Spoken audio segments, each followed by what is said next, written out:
Olá, muito boa tarde a todos. Sejam todos muito bem-vindos à nossa reunião semanal de programação da operação de hoje, 18 de julho de 2025. Estamos dando início, então, à nossa reunião. Sou Reginaldo Souza e trabalho na equipe de programação diária e irei coordenar a reunião de hoje com a participação de todos vocês. Nossa reunião, ela será dividida em 3 blocos, e em cada bloco ocorrerá uma série de apresentações do NS. E ao final de cada bloco haverá um intervalo de 5 minutos, que será destinado para que vocês façam perguntas no chat desta reunião, tá? Sobre as apresentações realizadas. Logo depois retornaremos do intervalo e iremos responder as perguntas e seguir com as apresentações, tá? Então, um panorama, né, um overview de toda a nossa, a nossa apresentação, né? Então, vamos ter no primeiro bloco a apresentação meteorológica, previsão hidrológica, operação hidráulica e estudos do prospectivo do CMSE. No segundo bloco, a previsão de carga para o PMO, revisão semanal, limites elétricos e principais intervenções elétricas. E no terceiro e último bloco, intervenções energéticas relevantes, resultados do PMO e a política operativa. Bom, vamos dar início então ao nosso primeiro bloco. Vou chamar então o Rafael para fazer a previsão meteorológica. Por favor, Rafael. Opa, boa tarde a todos e a todas. Obrigado, Reginaldo. Vou compartilhar aqui a minha apresentação.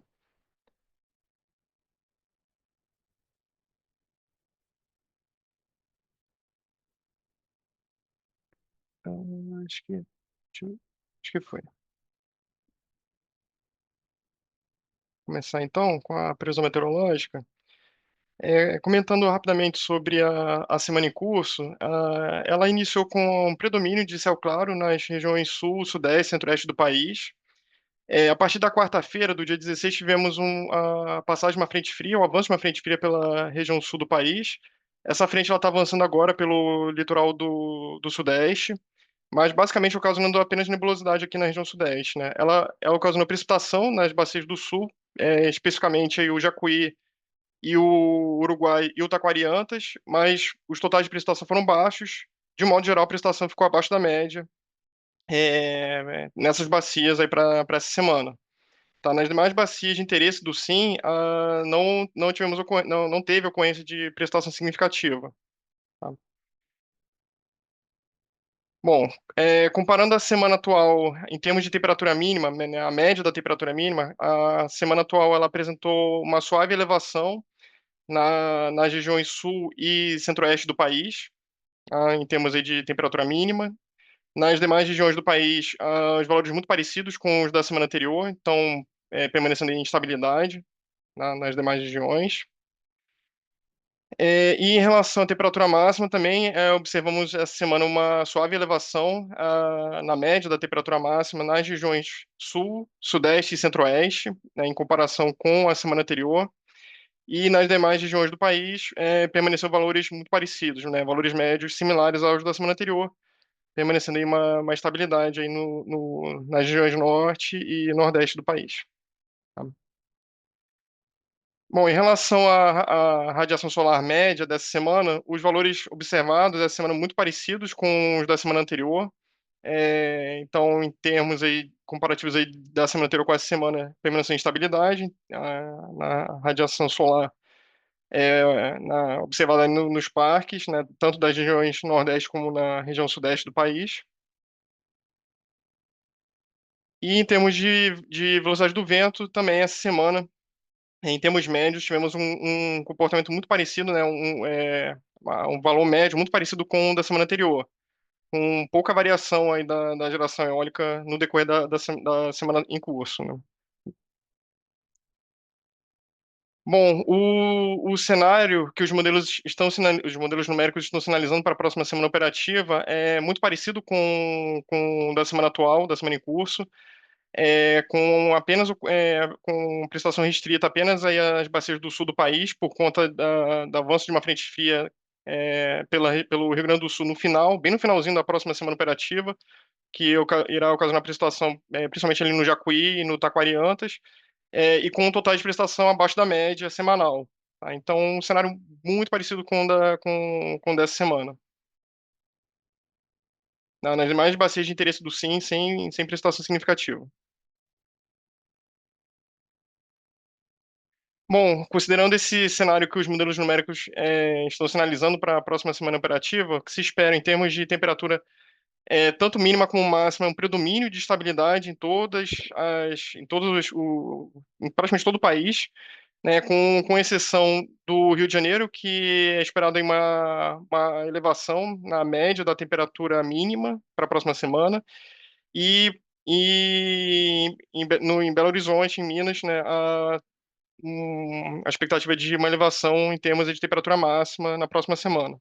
Tá? Nos demais estados do país permanece então a estabilidade. E, por fim, em relação à geração solar prevista para a próxima semana, em termos de radiação, né, que se espera aí, valores similares valores médios similares aos observados na semana atual. Então, permanece a condição de estabilidade, em termos aí de radiação solar, né? E em termos de vento, né, para geração eólica, também a expectativa é de que o valor médio da próxima semana permaneça o mesmo, muito similar, né, à média da semana observada na semana em curso, né? Então, também permanecendo em um cenário de estabilidade, então, tanto para solar quanto para eólica, na próxima semana operativa. Então, com isso, concluo a apresentação e devolvo a palavra para você, Reginaldo. Tá?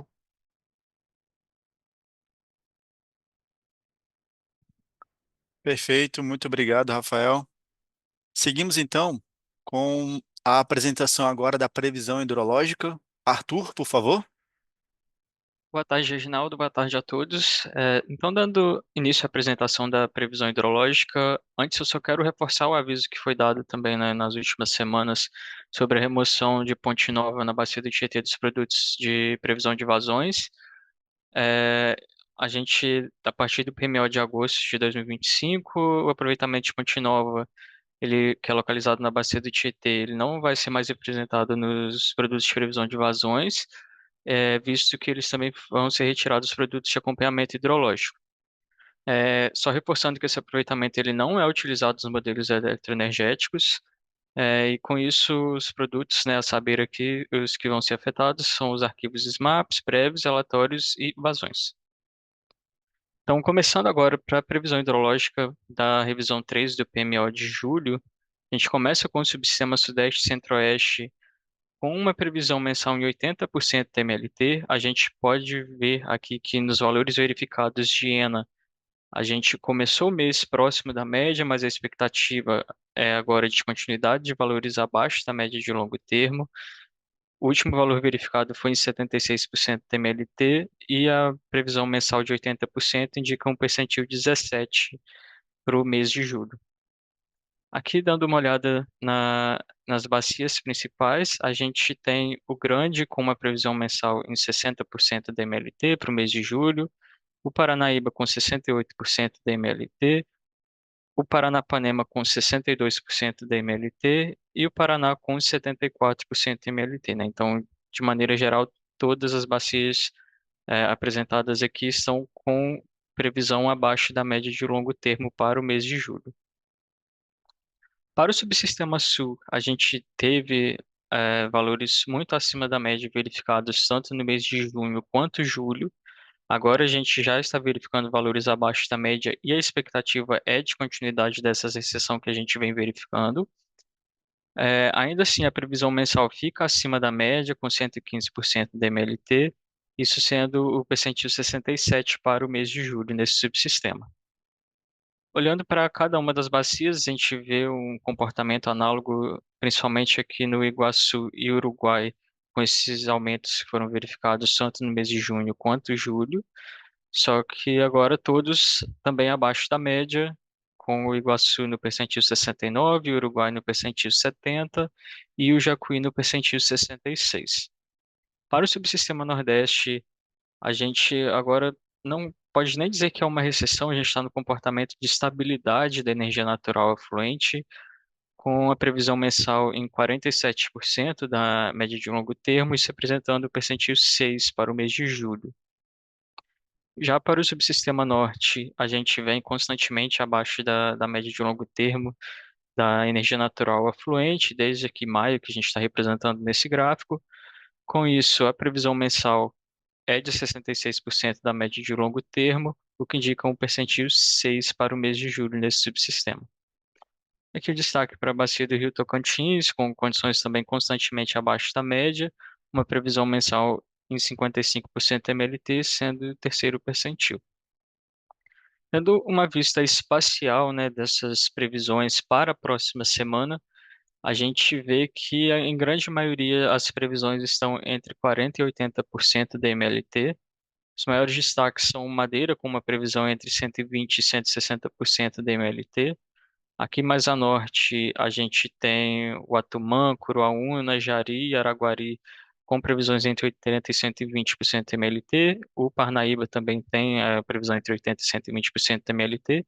E em condições mais críticas, a gente tem o Paraguaçu, Mucuri e Jequitinhonha, com previsões abaixo de 40% da MLT para a próxima semana.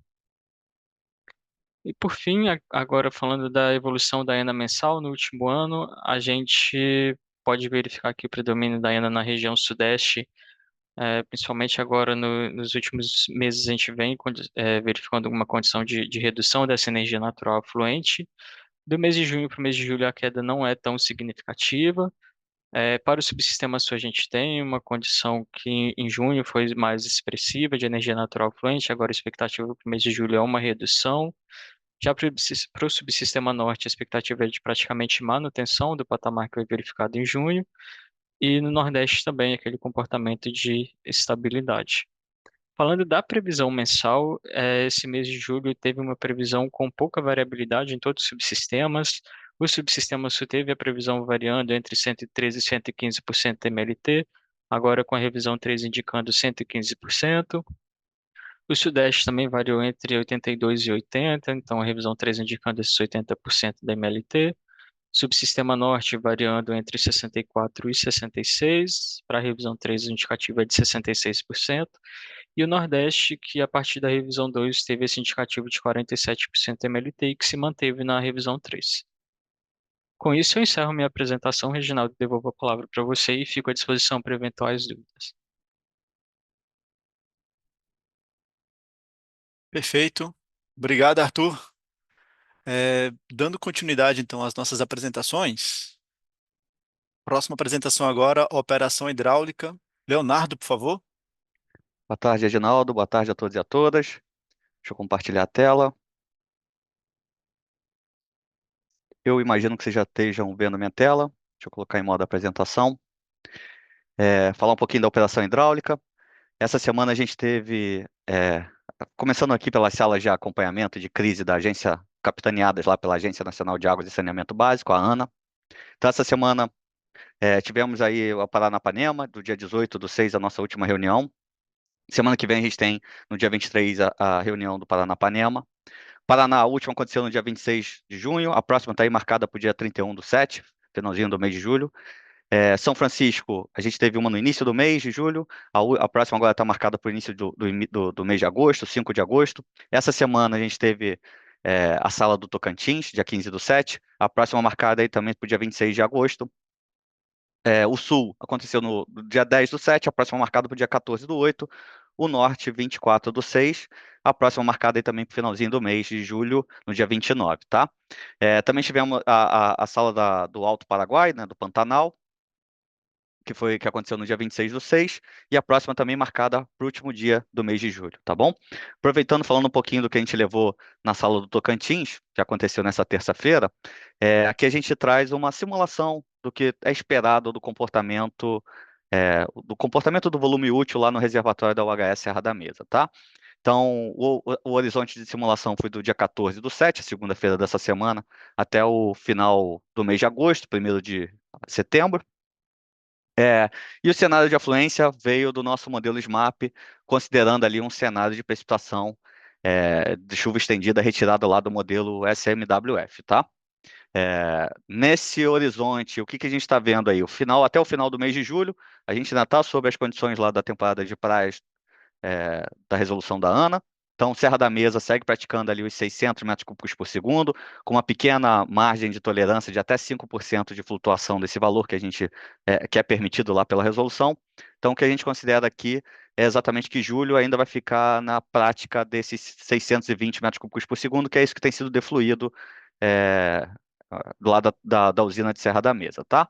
Para agosto já é uma combinação, a temporada de praias em Serra da Mesa vai até 20 de agosto, a partir de 20 de agosto há uma expectativa de aumento dessa defluência, aumento dessa geração lá em Serra da Mesa, que foi o que foi contabilizado aqui, dando essa média de 710 metros cúbicos por segundo, tá? A simulação que a gente tem, a previsão indicava ali para esse período, do dia 14/7 ao dia 1º de setembro, a vazão média para esse período fica em torno aí de 122 metros cúbicos por segundo, sendo 50% da MLT para esse período. Tá? Em azul aqui a gente tem o observado desde 2024 até esse ano, então, e em preto, em linha pontilhada, a gente tem a MLT. E em vermelho é exatamente esse valor previsto, a nossa previsão indica só uma recessão nesse valor, mantendo esse patamar de média aí de 122 metros cúbicos por segundo, tá?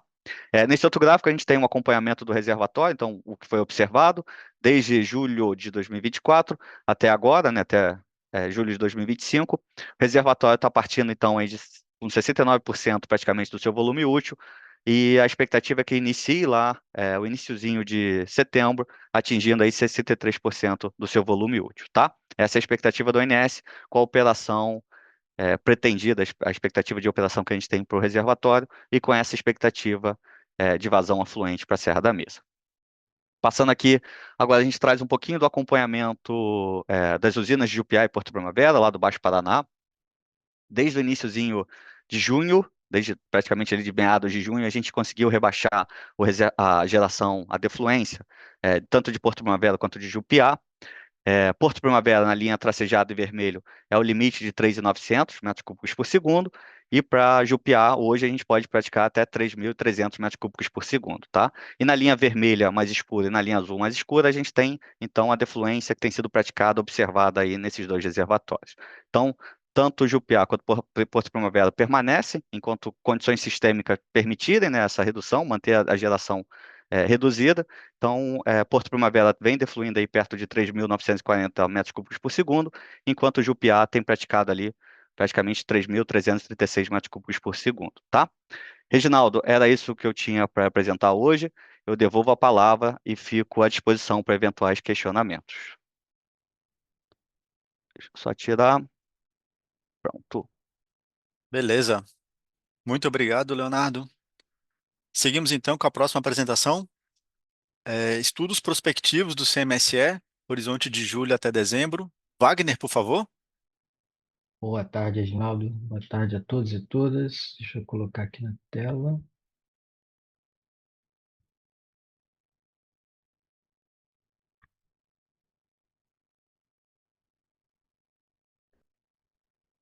Já está aparecendo?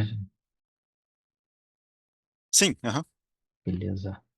Então, na última quarta-feira, né, no dia 16, a gente teve a reunião do CMSE, reunião ordinária do CMSE, e justamente a gente mostrando aqui o material que foi apresentado na reunião para tratar das condições esperadas, as condições eletroenergéticas, né, esperadas aí para os próximos meses, cobrindo agora o período de julho a dezembro, que é sempre aquela janela móvel ali de 6 meses, que normalmente a gente leva para o CMSE.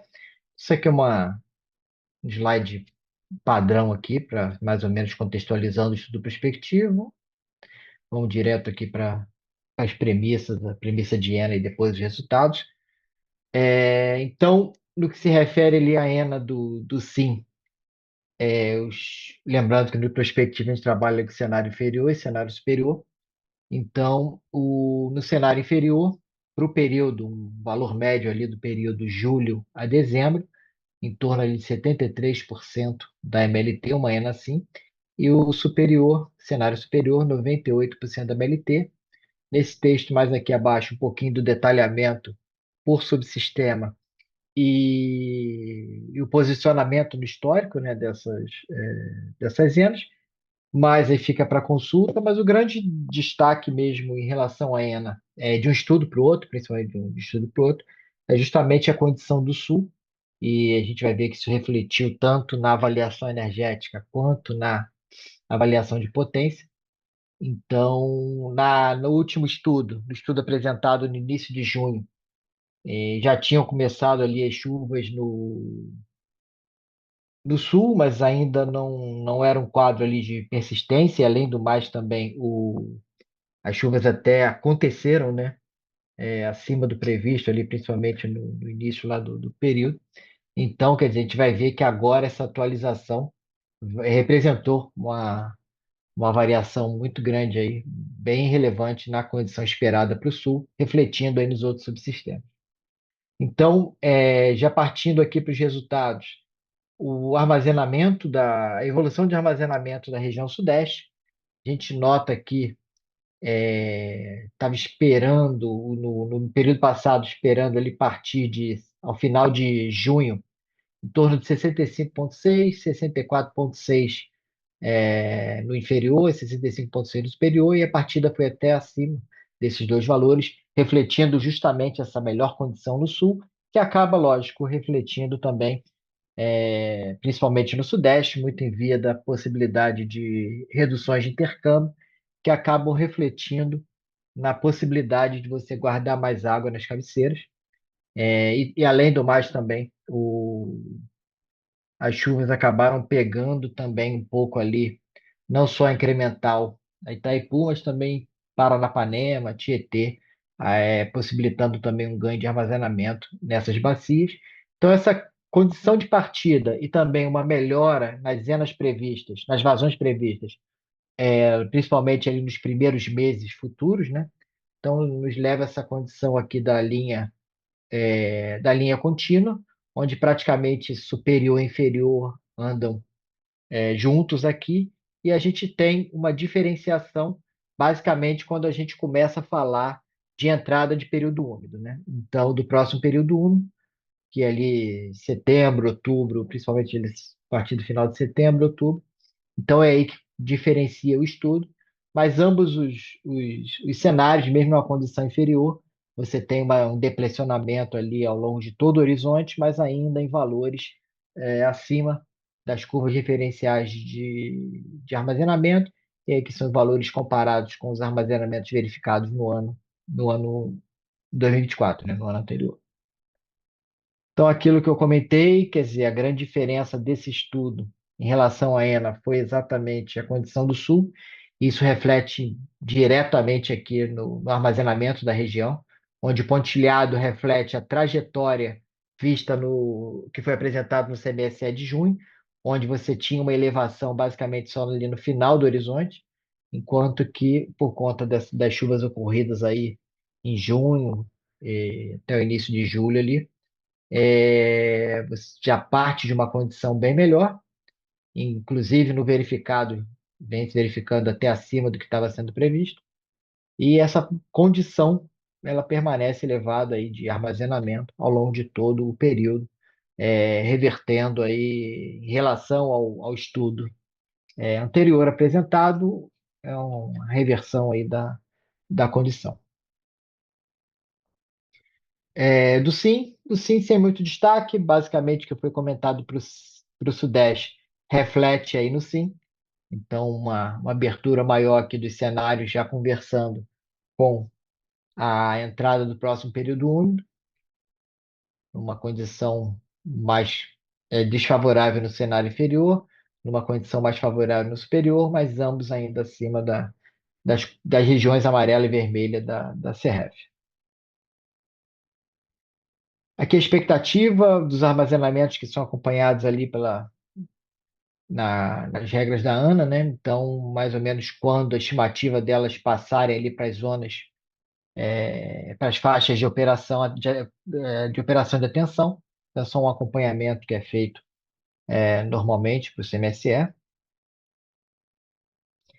Em relação à geração térmica e o CMSO, o CMO, No cenário inferior, o destaque do cenário inferior, onde você tem os semiós crescentes ali ao longo do período seco, né? E como é um cenário que conversa mais justamente com um possível atraso no período úmido, vê que já tem uma elevação até mais acentuada ali, quando a gente está falando ali de outubro, novembro, principalmente um salto já ali em dezembro, mas é justamente porque é um cenário que conversa com uma possibilidade de atraso no período úmido. No contrário, numa condição de uma normalidade na entrada do próximo período úmido, aí sim a gente já conversa com semiós aí andando de lado aí até novembro, uma queda em outubro, mas praticamente ele andando de lado em novembro, e uma redução significativa ali em dezembro, quer dizer, é o que a gente já espera, né? Uma condição de incerteza muito grande, não só para a operação, mas também no CMSE, no Sismic, no CMSE, CMO, no final do horizonte, né? Dada essa incerteza de entrar ou não o próximo período. E a geração térmica justamente em linha, que é refletindo essa variação aí no CMO, apresentando as maiores diferenças aí de um cenário para o outro, justamente nos últimos meses estudados, né? Em relação ao balanço de ponta, que a gente já vem, balanço de potência, né? O que a gente já vem apontando aí como é o aspecto de maior atenção, até muito mais do que o energético. Então, tem um quadro bem diferente também do que foi apresentado ao CMSE no mês de junho. Então, uma das diferenças é justamente uma melhor condição no sul, que já agrega bastante disponibilidade hidrelétrica quando a gente fala ali nas fios d'água do sul, e essa melhora na condição, aí de novo, se refletiu também no, na incremental ali no Baixo Paraná, incremental Itaipu. Então, isso tudo, essa melhor condição de vazões ali nesse trecho, já agrega uma disponibilidade hidráulica maior no balanço, então fez bastante diferença na avaliação de potência de um mês para o outro. E um outro motivo de mudança de um mês para o outro foi justamente também, né, que no mês passado foi recomendado ali no CMSE uma atenção em relação à extensão ou aprovação de CVUs de usinas que estavam ali sem CVU válido ou com CVU válido até terminando ali até setembro, outubro, né? Então foi recomendado ao CMSE uma atenção especial a essas térmicas, ao fim dessas validades CVU, que poderiam estar tirando disponibilidade do térmica justamente nesse período de maior necessidade para atendimento de ponta, o que aí ajudou a ter aí ao longo do mês despachos diversos, diversos despachos aí da ANEEL, autorizando, estendendo CVUs para CVUs válidos, né, para operação. Então, a gente está falando aí posso estar esquecendo de alguma térmica, mas Canoas, Juiz de Fora, Três Lagoas, Nova Piratininga, Araucária, Norte Fluminense, Campina Grande e Candiota 3. De novo, algumas estendidas, outras realmente não vinham com CVU válido e foi autorizado o CVU. Então, com isso, a gente teve ali, lógico, dependendo do mês, é, se agregou potências ali até acima de 2 GB no somatório desses recursos, né? Então, isso também fez bastante diferença na visão do atendimento de ponta de um mês para o outro, mas mesmo assim, quer dizer, o que a gente vê aqui, principalmente ali nos meses de outubro, novembro, e dezembro, um uso muito intenso do recurso térmico, com uma sinalização de uso pleno desse recurso ali em novembro e dezembro, já indicando a necessidade de uma alocação antecipada do recurso de reserva operativa, isso no cenário inferior, Lembrando que esse é uma fotografia de um quadro que inclui a concomitância da demanda máxima com um cenário bem ruim para a eólica, né? Um P5 aí do histórico. Então, essa fotografia que normalmente a gente leva para o CMSE. Quando a gente vai para o cenário superior, principalmente ali em dezembro, lógico, em função da melhor condição de afluências, né, principalmente ali no Fio d'Água. Então você tem uma melhora ali nem tanto em novembro, mas em dezembro também você tem uma melhora ali no quadro de atendimento, onde você continua indicando o esgotamento, uso pleno do recurso térmico, mas com montantes menores de alocação antecipada da reserva operativa, né? Então, esse foi o material apresentado. Aqui são conclusões, mas basicamente que eu já comentei, fica aí só na disponibilização aí, fica para consulta de vocês. E aqui o link do BI que já está disponibilizado. Lembrando que o BI tem muito mais informação, né? Tem a operação por usinas individualizadas, outras informações mais detalhadas do que normalmente a gente consegue extrair das rodadas do Decomp, que não são encaminhadas na apresentação do CMSE. Então, o BI aí tem muito mais detalhe das rodadas que foram consideradas. Então, Reginaldo, essa parte aí fica aí para retirada para qualquer dúvida aí que possa surgir. Obrigado, Wagner. Obrigado. Bom, agora encerramos o primeiro bloco das apresentações e o chat, né, tá aberto agora, o chat da reunião está aberto para que vocês façam as perguntas. E a gente volta daqui a 5 minutos. Obrigado. Voltamos. Seguindo, então, a estrutura que a gente havia combinado, agora vamos ler as perguntas que foram realizadas durante o intervalo e vamos respondê-las.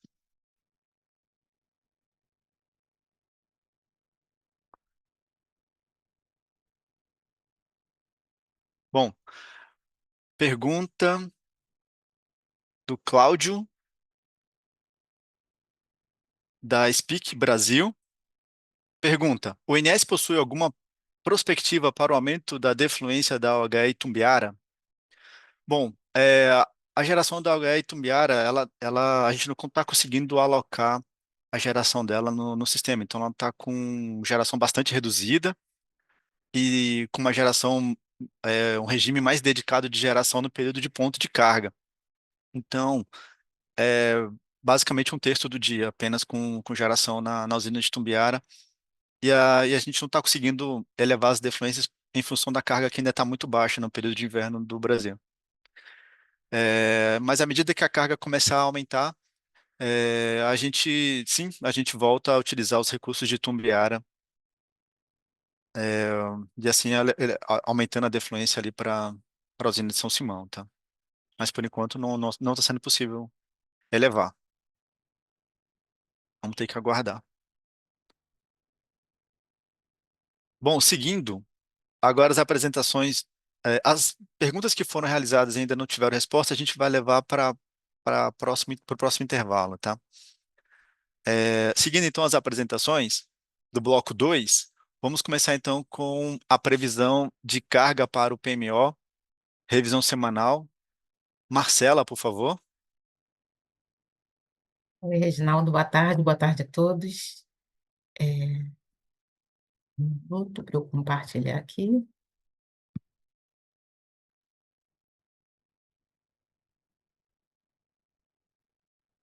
Então, vamos lá, pessoal. Vamos falar agora do acompanhamento da carga e das previsões que foram consolidadas agora para o estudo da terceira revisão semanal do PMO de julho. Inicialmente, nós temos o gráfico com esse acompanhamento do Sistema Interligado Nacional, mas antes de falar desse acompanhamento propriamente dito, a gente vai trazer os destaques relacionados não só à semana em curso, mas também aqueles que foram considerados como premissas para a elaboração das previsões para as semanas à frente. Para o subsistema Sudeste e Centro-Oeste, nós tivemos a semana em curso com temperaturas muito próximas às da semana anterior, com exceção do Rio de Janeiro, que apresentou suave elevação. As demais capitais, elas ficaram ali muito dentro da estabilidade. Para a próxima semana, a gente tem expectativa de manutenção do comportamento observado até então, não só em relação à temperatura, mas também à precipitação, um comportamento semelhante ao que vem sendo observado na semana em curso. Para os subsistemas Norte e Nordeste, como a gente vem trazendo e como de costume, a gente fala sempre em condições ali muito próximas ao comportamento das últimas semanas. Para essa semana, nós tivemos temperaturas ali muito próximas aos 30 graus nas capitais dessas duas regiões, e com destaque, né, para o elevado total de precipitação na Bahia, né, o que impactou mais diretamente no comportamento da carga do subsistema Nordeste, que a gente vai ver mais adiante. E para a próxima semana, são esperadas condições também de estabilidade, tanto para a temperatura quanto para a precipitação, e a gente traz um destaque aí para a ocorrência de nebulosidade variável no centro-leste da Bahia e nos estados de Sergipe até o Rio Grande do Norte. Em termos de precipitação, o destaque é que há expectativa de ocorrência de chuva durante todos os dias para as capitais do subsistema norte. Já para o subsistema sul, a semana em curso, ela também teve condições de estabilidade em relação ao comportamento observado na semana anterior em Porto Alegre e em Florianópolis, porém,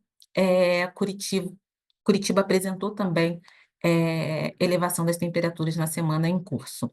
Para a próxima semana, o destaque que nós temos é para expectativa de elevação das temperaturas em Porto Alegre e Florianópolis. Em termos de previsão, como a gente vem apresentando aí ao longo das últimas semanas, a gente está com um excelente período de previsão. Aliás, me desculpa, a carga observada, ela vem muito dentro daquilo que está sendo previsto, dadas as condições, né, das temperaturas, a gente não vem observando grandes variações ali entre as semanas, e aí com isso a carga, ela também segue numa linha mais comportada. Então, a primeira semana a gente ficou com um desvio ali próximo a 0,3%, que se manteve na segunda semana operativa, e agora a expectativa que nós temos para a semana em curso é de uma carga indicando uma variação de 0,6% aproximadamente em relação ao que havia sido previsto no estudo anterior. E comparando essa nova expectativa de fechamento do mês em curso, né, dada essa última revisão semanal, nós temos aí um julho revisto de 74.839 megawatts médio, indicando uma variação de menos 1,4% em relação à previsão realizada na revisão zero, ou seja, no PMO de julho, né, de 75.926. Passando agora para o subsistema Sudeste e Centro-Oeste, a gente também vê o comportamento da carga observada em relação às previsões, nessas 3 primeiras barrinhas, né, indicando as semanas operativas já verificadas. Lembrando que a terceira semana operativa ainda é uma expectativa de fechamento, considerando informações verificadas de sábado a quarta-feira, e a previsão para quinta e sexta-feira, dado que essa revisão semanal ela foi consolidada no dia de ontem. Então, a semana em curso é a que indica uma maior variação, né, em relação às semanas anteriores, mas ainda assim com desvio bem dentro do aceitável, né, de 1,2%, e a gente associa isso, porque quando nós fizemos a previsão para essa semana, nós tínhamos sinalização de que as temperaturas, elas teriam alguma variação, né, elas reduziriam, que de fato não se confirmou. Então, a carga também teve uma resposta em relação a esse desvio das temperaturas, principalmente no Rio de Janeiro, né? E dadas as condições, né, dadas as premissas que foram utilizadas, né, para a próxima semana, mais precisamente, nós não vimos nesse momento necessidade de revisão dos valores em relação àqueles considerados na revisão passada.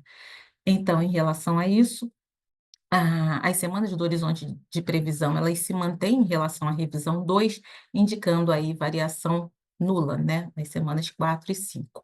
Com isso, o julho revisto, ele indica para a gente um valor de 40.985 megawatts médios, indicando uma variação de menos 1,7% em relação à nossa projeção inicial, que foi de 41.676 megawatts médios. Passando para o subsistema sul, nós tivemos aqui na primeira semana operativa do mês um desvio mais acentuado em relação à nossa projeção realizada no PMO para a primeira semana operativa do mês. Aqui nós tivemos mais fortemente, né, o efeito das temperaturas mais baixas nas capitais da região sul. Foi um período que nós tivemos temperaturas mínimas até negativas, né, principalmente na região serrana desses estados. E o subsistema sul, ele tem essa particularidade, quando as temperaturas elas ficam muito baixas, principalmente as mínimas, há um acionamento da carga voltada para o aquecimento, e com isso a carga ela se eleva, com um comportamento até diferente dos outros subsistemas, né? Fica uma inversão em relação ao comportamento das temperaturas. Elas caem, mas aí a carga se eleva.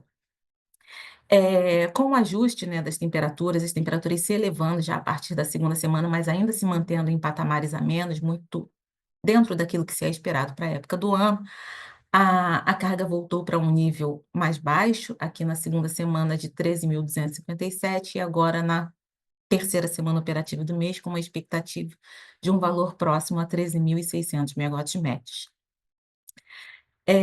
Dadas as premissas que foram utilizadas, né, de manutenção, né, das temperaturas observadas na semana em curso, nós também não vimos necessidade, os modelos também não indicaram necessidade de revisão dos valores considerados no estudo passado. Então, essa manutenção indica para as próximas semanas valores de 13.512, 13.455 megawatts médios para as semanas 4 e 5 do mês de julho. Com isso, nós temos uma nova expectativa de fechamento do mês com uma carga próxima aos 13.500 megawatts médios, indicando uma variação positiva de 2,8% em relação àquela previsão consolidada no PMO, né, no final do mês passado, para o PMO do mês de julho. Passando para o subsistema Nordeste. Esse subsistema talvez seja o que vem indicando maiores variações em relação às previsões consolidadas durante as semanas, né, mas ainda assim, muito dentro do que é aceitável, que a gente julga aceitável. Nós tivemos um destaque maior aí para a primeira semana operativa do mês, com um desvio de 3,3%. A segunda semana operativa ela já se manteve mais ajustada à nossa previsão. E na semana em curso, a expectativa que nós temos é de um valor 1,9%, quase 2% abaixo da nossa projeção, e a gente associa isso ao efeito da precipitação mais acentuada, principalmente na Bahia. E aí a gente observa que essa semana ela tem uma carga bastante inferior às 2 primeiras semanas operativas do mês. Para a próxima semana, em termos de temperatura, a expectativa é de que ela esteja mantida, as temperaturas estão ali próximas aos 30 graus, e a expectativa que nós temos para a quarta semana, porém, a gente continua ali com aquela condição de nebulosidade variável em parte do Nordeste, e com ainda alguma indicação de precipitação. Em função disso, nós vimos necessidade de fazer revisão dos valores que foram consolidados na revisão passada, e com isso, a semana 4, ela fica com uma variação de menos 2,3% em relação à previsão que foi consolidada na revisão 2, e a quinta semana operativa também foi revista em 1,6% em relação à previsão anterior. Com isso, nós temos hoje um julho revisto, indicando um valor de 12.384 megawatts médios, um valor quase 4,7% abaixo da nossa projeção. realizada na revisão zero do PMO de julho. Para o subsistema norte, a nossa maior variação foi na primeira semana operativa do mês, mas muito pequena, né? O valor verificado ele ficou 1,2% abaixo da nossa projeção. A semana 2, nós não tivemos variação, o valor observado, a carga verificada, ela ficou justamente ajustada, né, à previsão, e é esse mesmo comportamento que a gente espera agora para o fechamento da terceira semana operativa do mês, que indica hoje para a gente um valor 0,1% abaixo da nossa projeção. As revisões que foram feitas para as semanas 4 e 5 do mês foram somente ajustes mesmos para a gente tentar nivelar a carga e seguir com a sazonalidade anteriormente prevista. Então, para as próximas semanas, a nossa expectativa é que os valores fiquem ali próximo a 8.000 megawatts médios, assim como vem sendo observado ao longo das primeiras semanas operativas do mês. Com isso, nós temos a expectativa de fechamento do mês de julho com um valor 1,9% abaixo da nossa projeção realizada no PMO de julho. Então, essas eram as informações que nós tínhamos a trazer relacionada à consolidação da terceira revisão semanal. E eu devolvo a palavra a você, Reginaldo, ficando aí à disposição para o esclarecimento das dúvidas que se fizerem necessárias, tá bom? Boa tarde a todos. Obrigado, Marcela. Bom, seguimos então para a próxima apresentação. A próxima apresentação, limites elétricos e principais intervenções elétricas. Felipe, por favor. Opa, Reginaldo, obrigado, boa tarde. Vou compartilhar aqui a apresentação.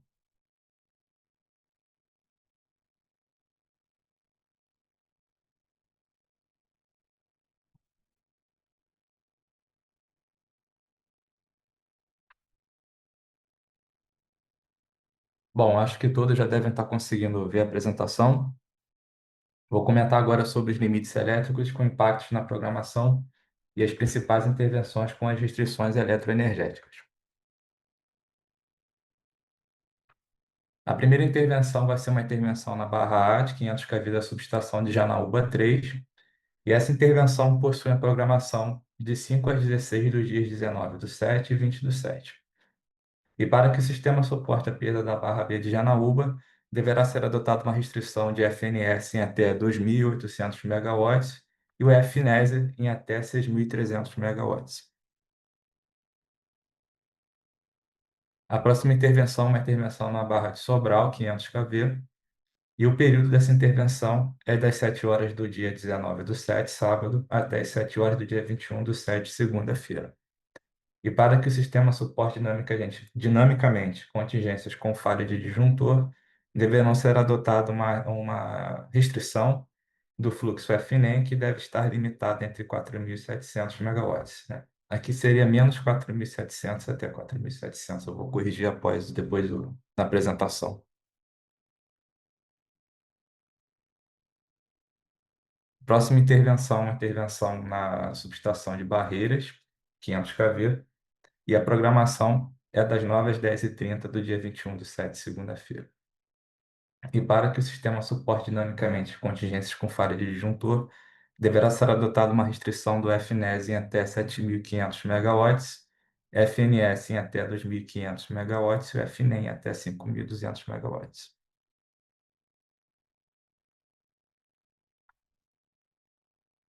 Essa intervenção ela trata do desligamento da linha de 500 kV Teresina 2, Presidente Dutra, circuito C9, que está programada das 7 horas do dia 21/7 até o dia 31/8. E para que o sistema suporte dinamicamente contingências no setor de 500 kV de Teresina 2 e Presidente Dutra, deverá ser adotada uma restrição do FNES em até 8.000 megawatts e o FNEM em até 5.200 megawatts. A próxima intervenção vai tratar do desligamento da linha de 500 kV Rio das Éguas, Bom Jesus da Lapa, programada das 0 às 4 do dia 23/7. E para que o sistema suporte contingência, né, perdas de barra na subestação de Serra da Mesa, deverá ser adotada uma restrição de FNS em até 3.200 megawatts e o FNES em até 7.000 megawatts. Bom, para a próxima, tem uma intervenção na barra de 500 kV da subestação Serra da Mesa, programada das 0 às 6 do dia 24/7. E para que o sistema suporte a perda da barra remanescente, deverá ser adotado o limite de FNS em até 2.500 megawatts e o limite de FNES limitado até 6.800 megawatts. O desligamento da linha de 500 kV Serra da Mesa Samambaia Circuito C1, das 10 horas até as 12 horas do dia 23/7, e nessa intervenção deverá ser adotada uma restrição de FNES em até 6.800 megawatts. Essa seria a mesma linha de transmissão, o desligamento, só que agora no circuito 3, né? Programada das 22 horas do dia 23/7 até as 8 horas do dia 24/7, e também deverá ser adotada uma restrição do FNES até 6.800 megawatts. A última intervenção vai tratar de um desligamento que já está em execução, com previsão de término no dia 20/7, o próximo domingo, e ela trata do desligamento de um compensador síncrono na subestação de Imbuguaçu, onde são adotadas penalizações do limite de RSE em 500 megawatts e uma penalização do limite de RSU em 350 megawatts. E aí, agora, para terminar essa parte da apresentação, é mais uma divulgação aí do encontro, né, sobre a gestão de intervenções na rede de transmissão, que está aí previsto para ocorrer no dia 13/8. As inscrições elas podem ser feitas aí via link, né, disponível quando da divulgação da apresentação ou também via QR Code, tá? Então, a ANS convida aí todos os agentes para participar, onde serão debatidos temas aí, né, relacionados à análise de intervenções, restrições eletroenergéticas, notícias, né, e muitos outros, né? Vai ser bem interessante, a gente recomenda a participação dos agentes, tá? As inscrições podem ser acessadas via link ou via QR Code. Reginaldo, eu vou te devolver aí, tá bom? Obrigado, tá? Obrigado, Felipe. Bom, é, assim a gente encerra as apresentações do segundo bloco. O chat da apresentação está aberto para poder fazer as perguntas e a gente retorna daqui a 5 minutos. Até mais. Voltamos. É, vamos para as perguntas do segundo bloco. Depois a gente continua com as apresentações. Bom, então, com relação então às perguntas, pergunta da Gabriela, da empresa Tria.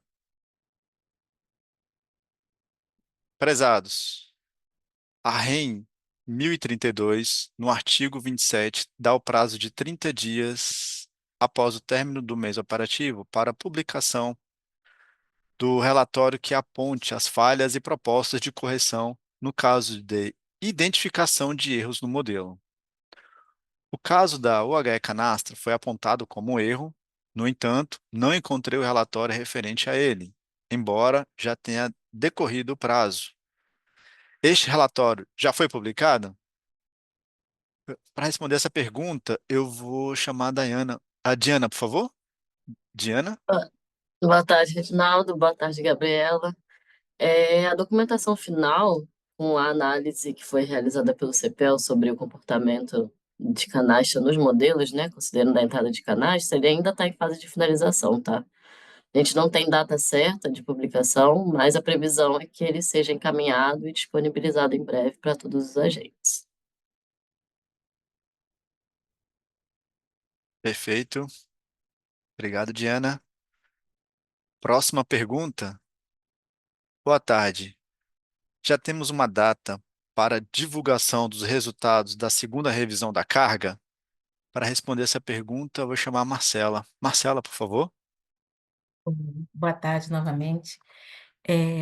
Nesse momento, está acontecendo mais uma reunião, né, entre as três instituições para a consolidação dessas previsões, e o prazo para a disponibilização das mesmas é até o dia 10 de agosto, tá bom? Perfeito. Obrigado, Marcela. Com isso, a gente respondeu a todas as perguntas que estavam abertas. Vamos seguir com as apresentações do terceiro bloco. Para iniciar, então, as apresentações do terceiro bloco, o próximo assunto é intervenções energéticas relevantes e resultados do PMO. Vou chamar a Diana para poder apresentar. Diana, por favor. Boa tarde novamente, boa tarde a todos, então, que estão acompanhando essa reunião. Vou começar aqui falando sobre as principais intervenções energéticas relevantes para a próxima semana operativa, contemplando o período aí de 19, então, próximo sábado até a próxima sexta-feira, dia 25 de julho. É bom sempre fazer o reforço aqui, né, de qual é o critério de relevância, então, trazemos aqui para essa reunião intervenções que ocorrem em unidades geradoras que alteram algum limite sistêmico, ou intervenção em unidades geradoras de usinas de grande porte.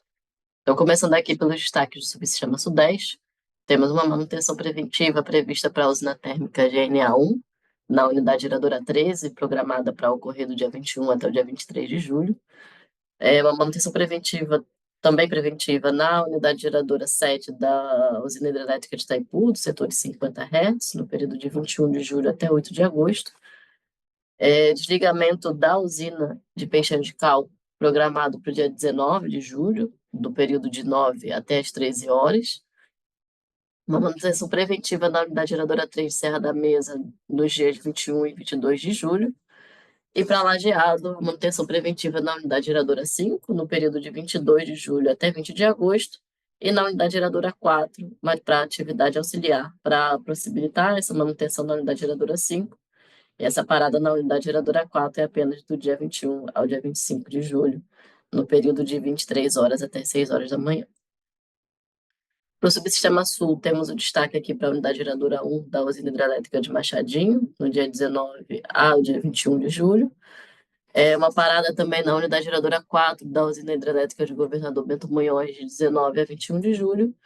E manutenção preventiva da unidade geradora 1 da usina hidrelétrica Governador José Richa, no dia 19 de julho. Finalizando, então, o subsistema Nordeste com a manutenção nas unidades geradoras 1 e 3 da usina hidrelétrica de Itapebi para teste de auto-restabelecimento, no dia 20, programado para ocorrer de meia-noite até as 6 horas da manhã, e a unidade geradora 1 da usina hidrelétrica Xingó para manutenção preventiva no dia 22 de julho. E no Norte, sem destaques para a próxima semana operativa. E agora eu entro aqui nos principais destaques associados à revisão 3 do PMO de julho, referente também à primeira semana operativa do Horizonte, de 19 até 25 de julho. Antes de entrar nos resultados propriamente ditos, temos alguns pontos de destaque aqui, associados a atualizações fora do costume que tivemos nessa reunião. Então, tivemos aí atualizações associadas ao CVU. Para Ibirité e Termorrio, temos um CVU a partir do dia 1º de agosto para essas duas usinas, considerando a assinatura dos contratos de suprimento do primeiro leilão de reserva de capacidade.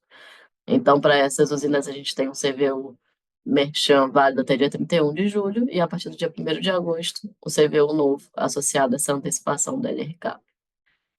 E também tivemos atualização do CVU da usina termoelétrica de Termobahia em função do despacho 2144 da ANEEL.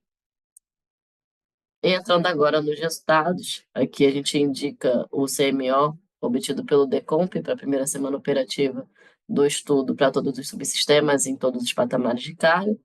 E a gente observa que teve o CMO acoplado em todos os subsistemas, em todos os patamares também. Em relação ao CMO da semana passada, a gente observou uma elevação em torno de R$ 41 por megawatt-hora. E nessa primeira semana, a gente teve o atingimento do limite de intercâmbio apenas na NES, no limite conjuntural associado à intervenção na rede que afetou a redução desse limite. Em função desse CMO obtido pelo modelo DECOMP para a primeira semana, a expectativa indicada pelo DECOMP é uma geração térmica média de em torno de 10 gigawatts médios para essa primeira semana, sendo que quase 6 gigawatts médios são associados à inflexibilidade e 4 gigas referentes à ordem de mérito indicada pelo DECOMP. Nessa última revisão do PMO de julho, estamos comandando o despacho antecipado para as usinas da GNL para a semana de 20 de setembro a 26. De acordo com o benefício GNL calculado, estimado pelo DECOMP, A gente, então, dá a indicação de ordem de mérito antecipada apenas para Santa Cruz, para essa semana específica. Linhares e Porto Sergipe seguem sem indicação de despacho antecipado. Em termos de energia armazenada, olhando de maneira geral, aqui todos os subsistemas a gente vê uma tendência de redução dos valores, propícia já para essa época do ano. E aí, falando separadamente por cada subsistema, a gente começou o Sudeste com 64,8%, a expectativa do Decopa é finalizar o mês com 63,7%. Temos aqui no gráfico de todos os subsistemas também a indicação da previsão de fechamento do segundo mês, considerando os 353 cenários que temos para o mês de agosto. Temos, então, para o Sudeste variando a finalização do subsistema Sudeste entre 58,2% e 64,2%. No Sul, a gente começou o estudo com 92,6%, com a expectativa de finalizar o mês de julho com 85,2%, e o segundo mês com uma dispersão bem significativa, variando de 56,4% a 95,6%. No subsistema Nordeste, começamos o estudo com 66,7%, com a expectativa de finalizar o mês com 65%, e a expectativa de finalizar o mês de agosto entre 59,7% e 62,1%. No subsistema Norte, tivemos aí o comportamento andando basicamente de lado, começando com 95,5%, finalizando o mês com 95,4%, e a dispersão bem pequena no segundo mês, variando de 91,1% a 91,9%. Nessa época do ano, a gente tem esse comportamento do Norte sendo dado basicamente em função da representação da curva de Tucuruí. Em relação aos resultados, eram essas informações que eu tinha para passar. Faço aqui um lembrete, foi dado um lembrete na reunião da semana passada. No dia 14, na segunda-feira dessa semana, foi aberto o Data Planet para o envio de dados da revisão quadrimestral de setembro do modelo de Wave, compreendendo o horizonte de setembro de 2025 a dezembro de 2029. O prazo para o envio de informações via Data Planet é até dia 31 de julho. Então, o acesso do sistema é feito via Sintegre, como diversos outros sistemas aqui do ANS, e fica também a ressalva de que os insumos associados a manutenções que são enviados via Dataplanes, eles são usados também para análise aqui da gerência de programação mensal, análise referente ao plano anual de intervenções. Então, reforço aí o pedido para o envio de dados para as informações aí do quadrimestral. Em relação às informações aqui da gerência de programação mensal, eram essas informações que eu tinha para passar. Fico aqui à disposição e te passo a palavra novamente, Reginaldo. Obrigada. Obrigado, Diana. Seguimos então com as apresentações. A última apresentação agora é o Política Operativa. Eu mesmo vou apresentar.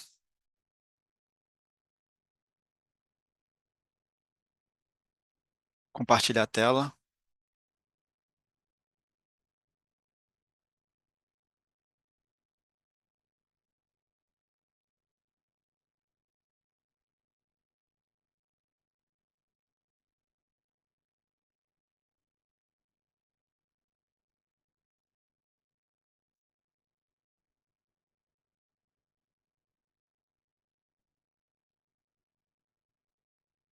Eu acho que já está visualizando em tela.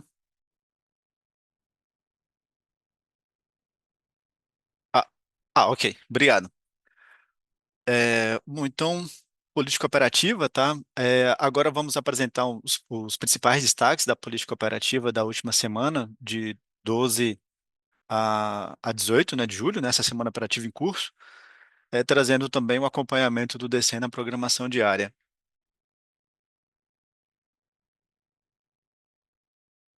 Bom, neste primeiro slide, né, traz uma análise gráfica comparativa entre os valores de CMO do DCEM e do DECOMP.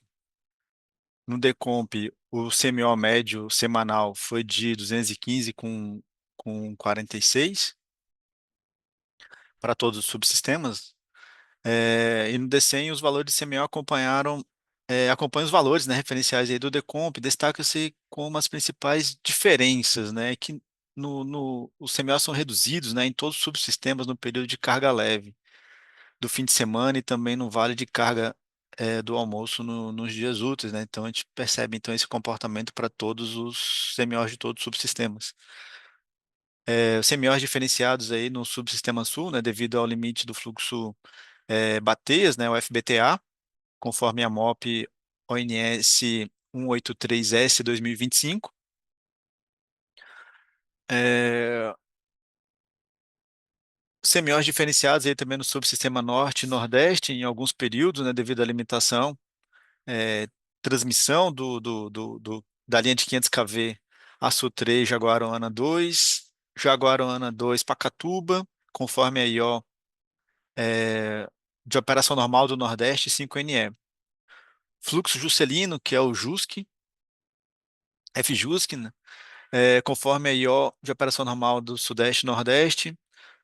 Fluxo Nordeste-Norte, o FNEM, conforme a IO de operação normal Norte-Nordeste. E condição normal da linha 500 kV Lusiânia, Rio das Éguas.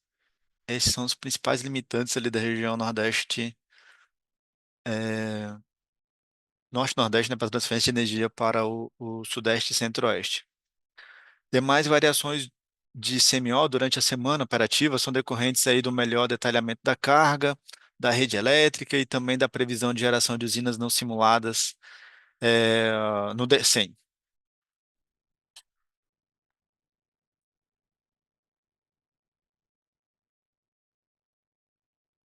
Esse slide apresenta então um box plot com os valores do CMO por barra para os 4 subsistemas para o dia de hoje, dia corrente, dia 18 de julho. Em todos os subsistemas, os valores de CMO apresentam dispersões de resultados, né, em relação aos outliers. No Sudeste, os outliers com valor de CMO nulo até as 4 horas são devido então a limitações ali de geração da UH de Salto Grande, né? Tá aqui os outliers, né? Aqui em zero, né? Conforme então o SGI que está em curso 36085, traço 25. Adicionalmente os outliers superiores até 1 hora e entre 6 e 7 são consequências mesmo do desligamento aí da LT 230 kV em Reborden Piratininga, conforme SGI. Tá aqui os outliers, né? Então, Reborden Piratininga, conforme SGI 41.158-25. Os demais outliers entre 9 e 11 são decorrentes, então, de limitações.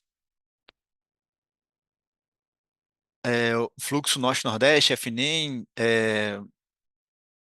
conforme SGI 40.576-25, fluxo Juscelino, que é o FJUSC, conforme a IO de operação normal do Sudeste e Nordeste, da inequação para controle de carregamento da linha 345 kV Barreiro 1 Betim 6, conforme a IO de operação normal do Sudeste 5 Minas Gerais, do 500 kV de Minas Gerais, da condição normal da linha 500 kV Lusiana Rio das Éguas, do fluxo Bateias, FBTA, e conforme a MOP 183-25. Então, esses são os outliers. Opa. Esses são os outliers, então, aqui do Sudeste. No subsistema Sul, os outliers inferiores e superiores entre 9 e 11 são consequência, né, da limitação do fluxo Bateias, conforme a MOP ONS 183-S de 2025. Os demais outliers superiores são decorrentes, então, do requisito de geração mínima da UHE-ITA, conforme SGI 42 1224-25, tá? Então tá aqui os outliers aqui da região sul. E aqui o digital. No subsistema Nordeste, os outliers entre 9 e 11 são influenciados pelas limitações, né, do fluxo Nordeste-Norte, no FNEM,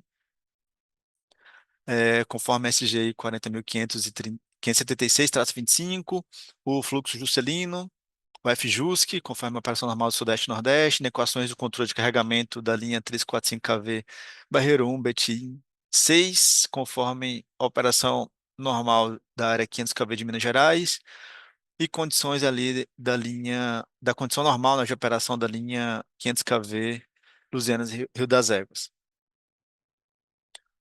Né? Então tá aqui os outliers aqui da região Nordeste. No subsistema Norte, os outliers com valor de CMO de aproximadamente aí R$ 114 por megawatt-hora ao longo do dia são consequência da limitação de geração da UTE Tambaqui, conforme SGI 26.170-25.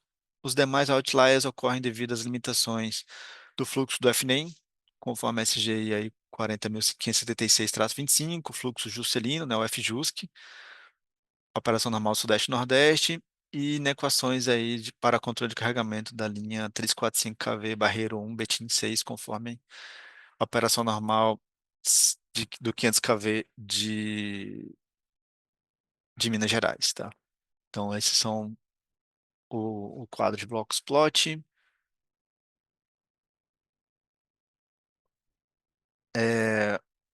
Nesse slide, temos os valores, então, de CMO por barra durante uma meia hora através do mapa georreferenciado. E vale destacar que apenas 30% das barras do SIM são representadas neste mapa. Para o dia de hoje, né, às 10 horas e 30 minutos,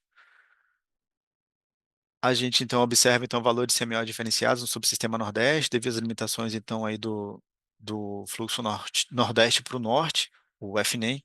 Adicionalmente, verificamos então CMOs reduzidos no estado de Minas Gerais, decorrente aí da equação de controle de carregamento da linha 345 kV Barreiro 1,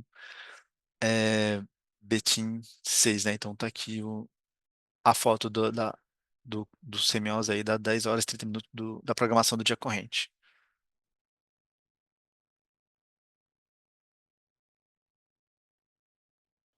Bom, nesses slides, né, nos próximos slides agora que vão ser apresentados, será um comparativo, então, do DCEM com o PDP, né, para os 4 subsistemas com relação, então, às gerações hidráulicas e térmicas. Iniciando, então, pela geração hidráulica, observa-se que em todos os subsistemas a diferença ocorre devido à política operativa. Na região norte, né, a geração do DCEM, de maneira geral, é superior, né, à geração do PDP. Né, então, aqui a gente aqui do norte, né? Então, o que está sendo no PDP, a gente está sempre reduzindo a geração em que está saindo do DCEM. No Nordeste, a geração prevista pelo DCEM está sempre superior ao PDP. Também a gente está aqui praticamente flat, né? Em função da operação flat do São Francisco, do Rio São Francisco. Verifica-se que na região sul, a geração do DCEM é inferior, né, à geração do PDP. A diferença ocorre em função mesmo da possibilidade de alocação de recursos na carga, né, e política operativa. Né? Então, aqui a gente está tendo, como foi apresentado nos últimos slides, né, dos demais colegas do INS, né, então está tendo é, verificações de precipitações elevadas ainda no sul, vazões elevadas no sul, então estão aproveitando a oportunidade, né, da sazonalidade do nosso país para elevar aí as gerações então da região sul. Preservando então o armazenamento dos demais subsistemas.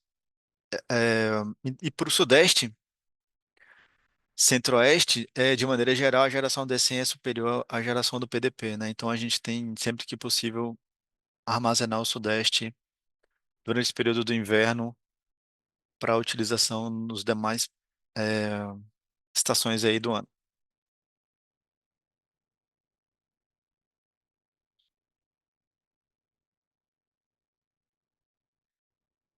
Já com relação então à geração térmica, foram observadas diferenças de geração do PDP em comparação ao DCM, né, devido à declaração de flexibilidade por parte dos agentes após a publicação do DCM e exportação de geração térmica para os países vizinhos, né? Então, o adicional aqui de geração térmica são essas gerações motivadas pela necessidade dos agentes.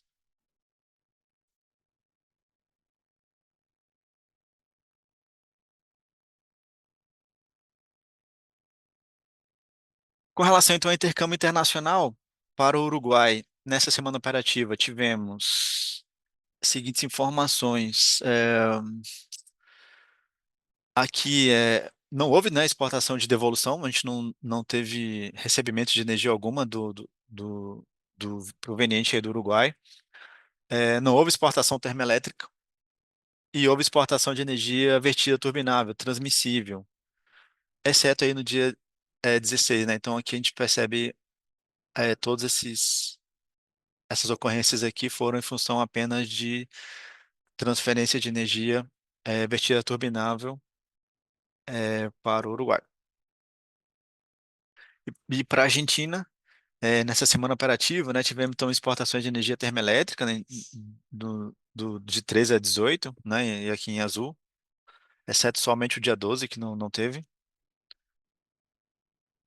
Houve exportação de energia vertida turbinável transmissível no dia 18 de julho. Então aqui também EVT sendo transmitida tanto para a Argentina quanto para o Uruguai. Para a próxima semana operativa, poderá ocorrer então exportação de energia, né, condicionado mesmo à validação elétrica. As UTS que exportaram, né, foram Baixada Fluminense, Candiota 3, Cubatão, Iberité, Juiz de Fora, Jorge Lacerda A1, A2, B e C, Linhares, Nova Venécia 2, Nova Piratininga, Parnaíba 4 e Termorrio.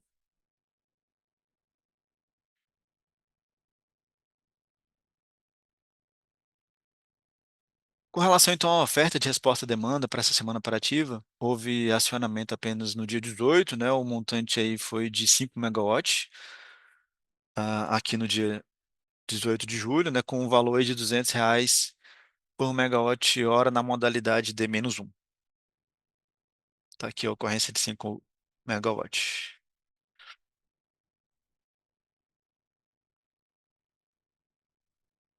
Nesse slide, apresentamos a importação de energia da Venezuela para o sistema isolado de Roraima. Destacamos que, de acordo com os procedimentos, né, de operação vigente, o fluxo de potência ativa na LT 230 kV Boa Vista Santa Helena está limitado em 15 megawatts. Nessa semana operativa, houve importação de energia da Venezuela em todos os dias, com modulação ao longo do dia, reduzindo nos momentos de menor carga, sendo os valores programados entre 2 e 11 megawatts médios. 2,4 e 11,6 megawatts médios.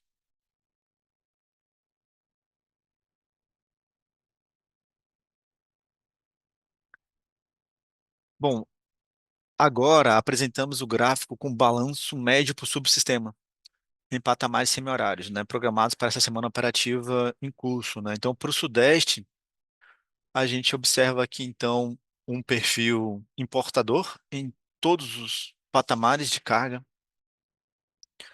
né? A geração está dimensionada mesmo para controle de nível e atendimento à ponta de carga, né, nas usinas aí do Grande, do Paranaíba e Paraná. E a exploração dos recursos energéticos das usinas da bacia do Rio Madeira e Teles Pires, né? Então, o Sudeste está recebedor de energia o tempo todo. O Sul, Subsistema Sul, controle de nível dos reservatórios em função das afluências verificadas e previstas, né? Houve programação de exportação de energia térmica e EVT ao longo da semana operativa.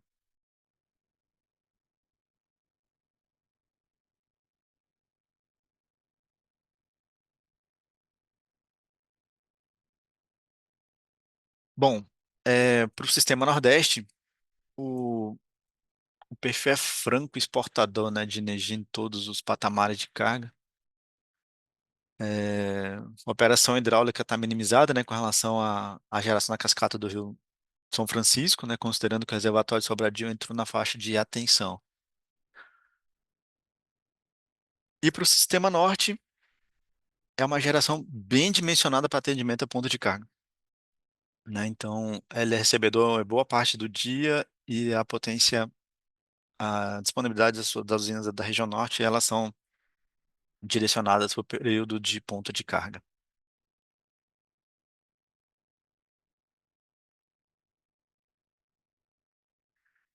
Nesse slide, é apresentado o balanço por fonte de geração dos dias 12 a 18, né, onde aqui 88% do despacho, né, foi realizado então por fontes renováveis. Dentre todas as fontes, 42% dessa geração são usinas não despachadas centralizadamente, como usinas eólicas, fotovoltaicas, PCHs, PCTs e MMGD. As maiores diferenças observadas entre as fontes de geração foram elevação de geração térmica em aproximadamente aí, 1,2 gigawatts médios, redução de geração hidráulica de aproximadamente 940 megawatts médios, elevação de geração eólica em aproximadamente 550 megawatts médios, e o montante de geração total foi de aproximadamente 700 megawatts médios superior ao despachado em relação à semana anterior, tá?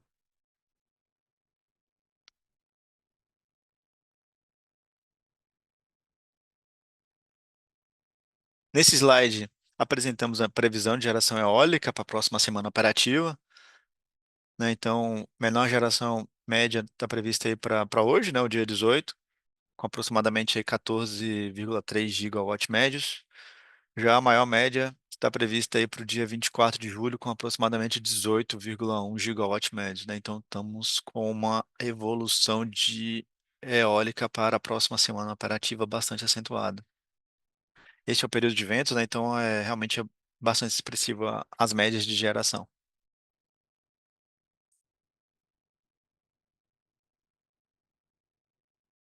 Com relação, então, à importação de energia, foram recebidas ofertas da Argentina pela comercializadora Enel.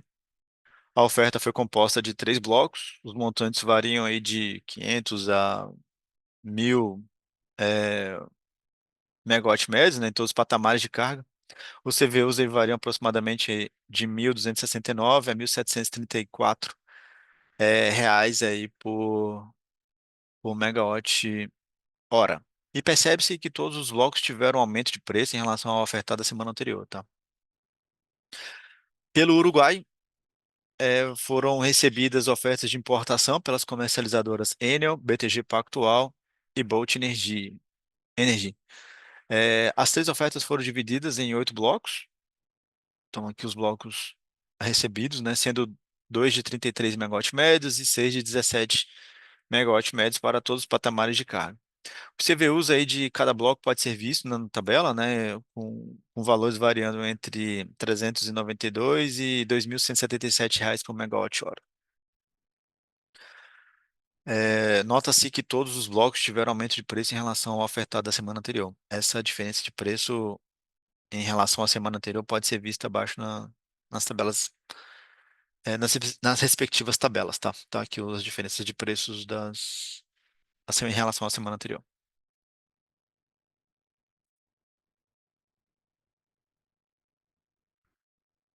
Bom, então, com relação à política operativa da próxima semana operativa, de 19 a 25 de julho, a gente tem o norte, então, com geração dimensionada para atendimento da ponta, né? Então, a gente mantém o, a operação, né? A programação que a gente vinha fazendo nessa semana anterior para a próxima, né? Mantendo as gerações, as disponibilidades das gerações das usinas para atendimento mesmo da ponta de carga. Tocantins continua no período de praias e Tucuruí está seguindo a curva de referência. Nordeste, também uma manutenção da programação. A gente vai manter ainda o São Francisco todo minimizado, né? Considerando aí que o reservatório de Sobradinho ainda está na faixa ainda de atenção. Então, seguimos então com o São Francisco ainda todo minimizado. O Sudeste, a utilização dos recursos das bacias do Grande e do Paranaíba, né, conforme necessidade de alocação para atendimento à ponta de carga e controle de níveis dos reservatórios, né? A gente continua ainda com a avaliação semanal da manutenção da política, né, e redução das defluências do Paraná. Então, há uma expectativa, né, de manter ainda o Paraná reduzido e as gerações das usinas continuam ainda com uma janela de oportunidade apenas de gerar no período de carga, da ponta de carga, né, na ponta noturna, ponta de carga noturna. O Sul, Exploração de geração hidráulica para controle de nível dos reservatórios, né, ainda continua com vazões ainda expressivas. É, e geração a gente tenta alocar o que for possível, né, no sistema, mantendo os outros subsistemas reduzidos sempre que possível. Atendimento então a ponto de carga. A folga de potência monitorada alocada continua ainda preferencialmente nas usinas do Sudeste e Centro-Oeste e na usina lá de Tucuruí. É, há uma baixa probabilidade de despacho térmico e ocorrência então de AVT para a próxima semana operativa. A expectativa é de ocorrer AVT em todos os subsistemas, porém a exportação fica condicionada à avaliação diária e à validação elétrica. Exportação de energia. Para a próxima semana poderá ocorrer exportação de energia, condicionada à mesma validação elétrica, considerando os limites aí das interligações entre os subsistemas.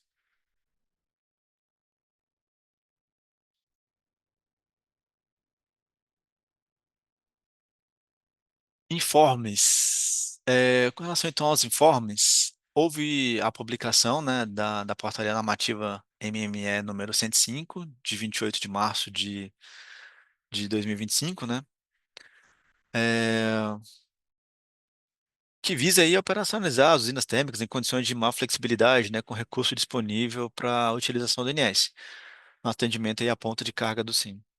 E que teve o prazo prorrogado, então, pela portaria do Ministério de Minas e Energia, né, aí até a data de 30 de setembro de 2025. As ofertas válidas seguem sendo das usinas de Termo Nordeste, Termo Paraíba, Porto PC1, Maranhão 4, Maranhão 5, Nova Venécia 2, Parnaíba 4, Norte Fluminense, Araucária e Canoas, conforme aqui está no slide.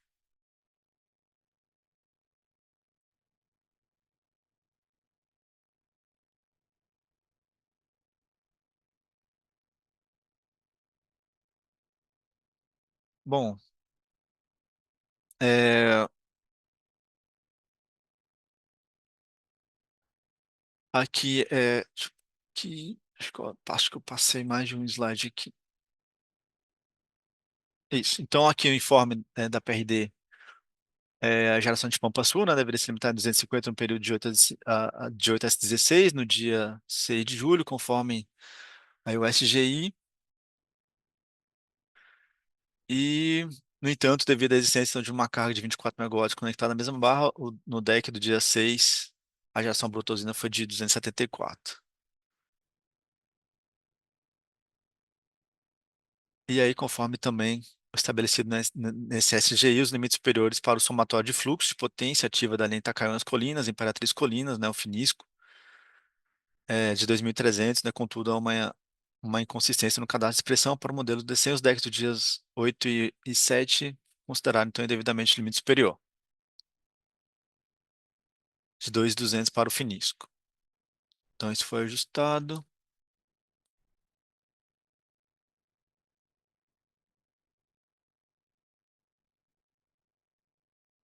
É,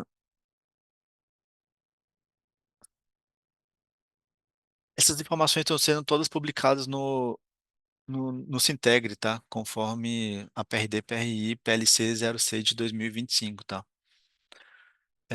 Então, de acordo aí com as restrições elétricas para a apresentação do processo de otimização, programação de áreas, limites definidos, né, de norte-nordeste, FNESE, para os somatórios do fluxo norte-nordeste, norte para o sudeste, nordeste-sudeste, o somatório, né, dos fluxos FNES mais NESE, ambos em função aí do fluxo norte-Tingu, o FNXG, bem como para o fluxo nordeste-norte, o FNEM, são representados no arquivo do RSTLPP.dat. E no período noturno são válidos das 0 às 7 e das 17 às 24 horas do dia seguinte. Entretanto, de forma equivocada, no deck do dia 4 de julho de 2025, as limitações foram consideradas no período de 7 às 0 horas do dia seguinte. E por fim, no deck do dia 9 de julho de 2025, equivocadamente, né, foi considerada então, a rampa de desligamento da Tec Andiota, diferente da declarada aí no cadastro atual de dados de Unit Commitment, no arquivo rampas.dat. Destaque-se que a usina permaneceu desligada durante todo o período de estudo.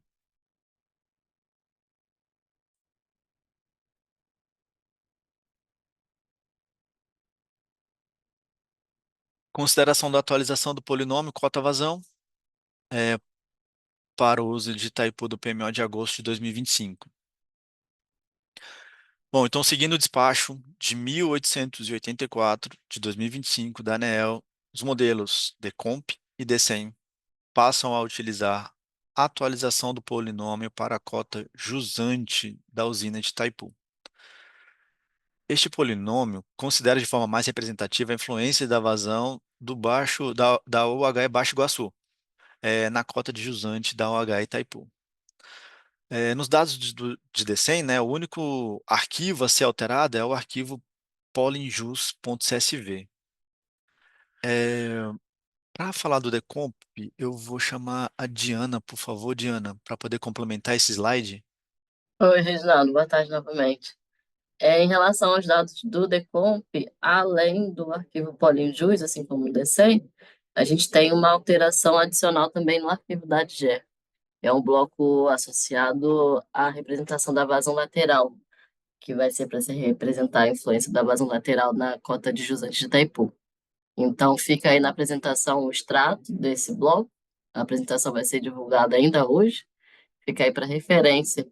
E aí faço aqui só um reforço, né, que a gente chegou a comentar na última reunião do PMO, no primeiro dia da reunião do PMO de julho, no finalzinho da reunião a gente chegou a comentar sobre esse despacho e comentamos que ao longo do mês de julho a gente faria testes para avaliar a representação dessa atualização do polinômio. Então, ao longo aí do mês fizemos testes e a ideia então é dar esse comunicado antecipado para todo mundo hoje, para que na próxima semana já estejam todo mundo ciente que na semana que vem, na atualização do PMO de agosto, a gente vai fazer a consideração aí desse despacho da ANEEL que autorizou a atualização do polinômio. Era isso, Reginaldo. Obrigado, Diana. Bom, e com isso encerramos as apresentações de hoje. Vamos para o intervalo, para o último intervalo da nossa reunião. O chat está aberto para fazer as perguntas e retornamos em 5 minutos. Até mais. Voltamos. Vamos então para as perguntas e respostas que ainda estão pendentes ainda de publicação, né? Vou passar aqui as perguntas que ainda estão que foram publicadas no nosso chat, né? Aqui da apresentação da reunião. E vamos começar então com a pergunta do Santiago, da Pampa Sul Energia SA. Boa tarde. Gostaria de maiores informações sobre o informe PRD-PRI PLC 006 de 2025, referente à Pampa Sul. Gostaria de compreender melhor a carga de 24 megawatts conectada à barra no dia 6 de julho de 2025. Me recordo que nesse dia a curva do PDP-UE veio com alterações e que foi retificada, ajustada durante a programação e etapas de validações. Para responder essa pergunta, vou chamar o Norbeato, por favor, Norbeato. Boa tarde. Obrigado, Reginaldo. Obrigado, o Santiago, não é isso? Fez Exato. pergunta, obrigado pela participação.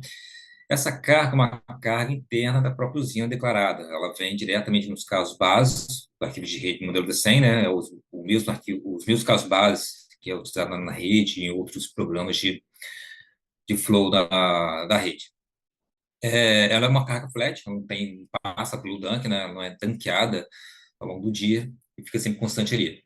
E essa carga fez como descendo considera a injeção líquida na barra e não a geração ali, ela permitiu que a usina gerasse acima da delimitação definida pelo próprio agente, né, no SGI, que era de 250 megawatts. Então, ela gerou um pouco a mais e, por isso, o D6 saiu com valor de 274, 275, 274, agora não lembro, recordo o valor de geração, e foi feita uma retificação, exatamente para reduzir a geração, seguindo o SGI.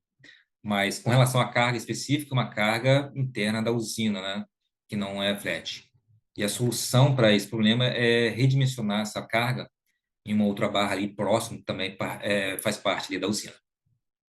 Obrigado, Reginaldo. Retorno a palavra contigo. E ficamos aqui à disposição para qualquer outras perguntas. Ok, obrigado, Norberto. Agora tiveram uma série de perguntas sobre o polinômio cota-vazão para a usina de Itaipu. Eu vou ler o nome das pessoas, as perguntas em sequência, tá? Por as perguntas do Wilker, Natália, João Silva, Laiana, André Luiz, Renato de Souza, Anderson Maciel, Verônica Brandt e Bruno Belotti. A série de perguntas são: prezados, qual seria a alteração a ser realizada no arquivo polinjus.csv? Poderiam incluir o material da apresentação da reunião? Próxima. Em relação à representação do novo polinômio de jusante de Itaipu, vai haver alguma mudança na modelagem do New Wave? Ou nesse período, ou nesse modelo, né, seguimos de fato com o polijus atual, como comentado no PMO de julho? Próxima pergunta. Poderiam mostrar como fica a representação dos novos valores do Polinjus para o GAE Itaipu? Próxima pergunta. Gostaria de saber se já foi possível disponibilizar a representação do Polijus de Itaipu, tanto no Decomp quanto no Decem. Caso afirmativo, poderiam indicar se o arquivo já está disponível no Sintegre, se há previsão de liberação antecipada, ou, alternativamente, se seria possível apresentá-lo em tela para visualização. Próxima pergunta. Por que a representação de Itaipu, conforme o despacho ANEEL 1884 de 2025, não será implementada já no DECEM de amanhã ou no Decomp desta revisão? Além disso, o ONS publicou ou pretende publicar algum DEC sombra ou arquivo Polinjus no Sintegre com a referida alteração? Próxima pergunta. O Polinjus vai ser atualizado pelo ONS? Se sim, qual a data prevista? Próxima pergunta. Essa alteração do polinômio de Itaipu muda alguma configuração da usina no arquivo idri.dat? Próxima pergunta. Sobre o novo polinômio para a cota jusante da OH Itaipu, o arquivo polinjus do NewWave também será alterado? Mais algum arquivo do NewWave sofreria alteração? Próxima pergunta. Com relação à atualização do polinômio da cota de jusante de Itaipu, não será necessária a atualização do idri.dat? Não há impacto em outras variáveis, como canal de fuga médio? Bom, então, para responder essa série de perguntas, eu vou chamar novamente aqui a Diana e o Norbiato para poder responder as perguntas. Por favor, Diana? Boa tarde novamente, Reginaldo, e todos que estão acompanhando a reunião. Vou tentar aqui responder todas as perguntas de uma vez só. E aí, no final, até peço complemento do Thiago Norbiato, se eu tiver esquecido de falar alguma coisa. Mas primeiro, em relação à disponibilização do arquivo, como foi solicitado aqui, muitas pessoas querendo saber qual a diferença no arquivo Polinjus. Daqui a pouco a gente vai publicar a apresentação no Sintegre, como a gente faz toda sexta-feira. Após a finalização da reunião, a apresentação é disponibilizada e na mesma pasta a gente vai disponibilizar os arquivos do Polinjus do Decem e do Decomp com essa alteração, então já será possível fazer a comparação para ver a mudança. Aí lembrando também que a gente teve uma apresentação extra hoje, né, nessa reunião, então essa apresentação também será disponibilizada no Sintegre, tudo na mesma pasta, no mesmo material. Em relação à alteração do IDRI, a gente não tem alteração no IDRI, a alteração é apenas no Polinjus do Decem e do Decomp. E no Decomp, lembrando que vai ter a inclusão do bloco VL também, para representação da vazão lateral. Então, não temos mudança no IDRI. Para o New Wave, o polinômio não será representado, porque como é em função da vazão lateral, não é possível fazer essa representação no modelo de médio prazo. E o porquê da gente fazer a representação apenas no PMO e não já no DCEM de amanhã ou no Decomp dessa última revisão. Seguindo o que a gente falou no PMO de julho, A gente comunicou então que a gente iria fazer os testes ao longo desse mês de julho para avaliar a representação, avaliar os resultados, e a gente avisaria ao longo aí das semanas caso a gente fosse fazer a representação no PMO seguinte. Então, a gente está seguindo o que a gente já comunicou no PMO de julho. A gente vai fazer a representação apenas a partir do PMO de agosto. Eu acho que responde tudo. Não sei se ficou faltando alguma coisa. Foi, novamente, boa tarde a todos. Obrigado pelas perguntas, pelo interesse. Tiana, fui acompanhando você aqui, as perguntas, creio que tudo foi respondido sim. Mas e só destacar que a última pergunta que falou do IDE, né? Tem um tanto de canal de fuga média e não vai ser alterado, é só mesmo um polinômio.